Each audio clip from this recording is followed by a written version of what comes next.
Hi there. Welcome to the Dragonflight Deep Dive. I'm Steve Denuser. And I'm Taryn Gregory. Starting it off here, we're going to talk about the setting and the story of Dragonflight. We've got this great expansion, exciting pre-render trailer that everyone just watched. So let's talk about the setting for Dragonflight, the Dragon Isles. Dragon Isles have been known for a long time in Warcraft history as a mysterious place where the dragons came from long ago, but we never knew much more than that. We're going to this place that is kind of the broodlands of all the Dragonflights, the place where they nested, where they built their civilization. The Dragon Isles was the center of the Dragon's kingdom when the world was young and the mortal races were just starting to form kingdoms of their own.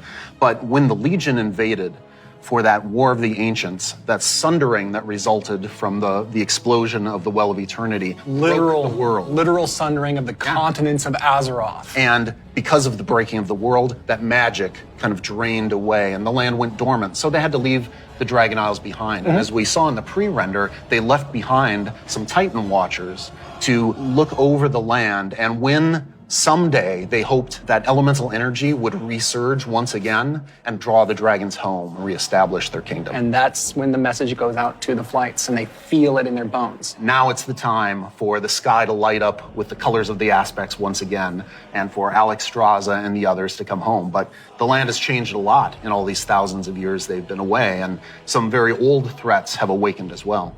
We're looking into the culture of dragons as they exist in Warcraft. Dragons, as we know them today, were very different in the early past, the early history of Azeroth. They were much more primitive, much more savage, what we now know as proto-dragons. And then some of the dragons were empowered to become the aspects. The green flight, red flight, blue flight, bronze flight, black flight, each with unique powers, each with the ability to protect the world in different ways. These pillars of draconic power appointed to defend Azeroth from threats within and without. Dragons used that power both for good, in the case of most of the aspects, but also for nefarious reasons, in the case of the Black Dragonflight led by Neltharion, who would become Deathwing. And what we will find in Dragonflight is that some of these ancient divisions run deep. And so it begs the question, where do we go from here? If this is an opportunity to reclaim their legacy, to be the protectors, as the cinematic mentioned, that they once were. To do that, they're going to need the help of our heroes, our players, to come to the Dragon Isles with them and face some of these reawakening challenges, because it's not just that this land is peacefully waiting for the dragons to return and reclaim it.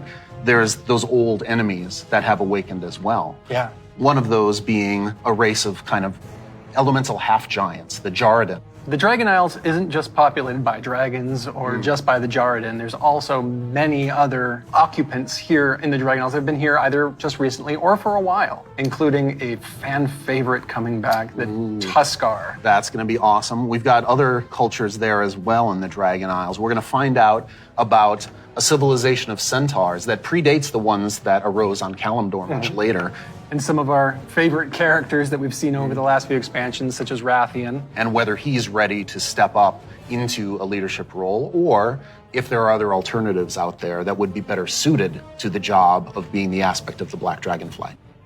I think one thing the players are going to be really excited about this expansion is the new playable race, the Drakthir. That's right. And this is something that Neltharion, before he was Deathwing, before he went full crazy world dragon, that he put into motion? Neltharion saw those primalists that were kind of breaking away from the aspects and what they wanted. And so in those first experiments, he took the essence of dragons, their strength, their nobility, their wisdom, and he combined it with that scrappiness, that adaptability that the mortal races had. And he wanted to use that to create the ideal soldier in his mind, the Drakthir.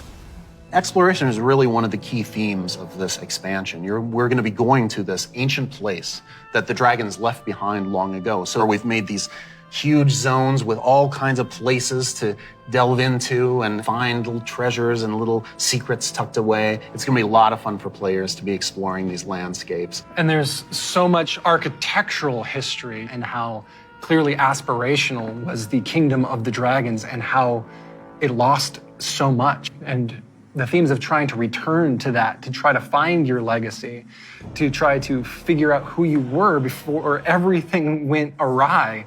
But there's questions, thematic questions of What does it mean to be true to your legacy? Are we going to repeat the mistakes of the past? The dragons have had to learn those lessons just like the mortal kingdoms have had to. And I think that's one of the reasons why the dragons see this now as the time that they have to return and they have to step up once again as protectors of Azeroth. We're helping the dragons because the dragons have helped us in the past too. So by using the Explorers League and the Reliquary together, that allows us to delve into some of that history. And when I look upon the Dragon Isles in all of its visual splendor, I get so excited for the prospect of a truly Azerothian adventure alongside Kalecgos, along with Rathian, Ebonhorn, with Ysera's daughter Marithra, as each one of them is trying to find their own flight. I am taken by the exploration and the potential for adventure and just new horizons within this world. There's going to be old stories from that time past, that history that only the dragons knew for the longest time. We're going to be able to explore that. It really feels like just a breath of fresh air. So now we're going to turn things over to some of our colleagues who will take you on that deep dive into the locations and the features of Dragonflight.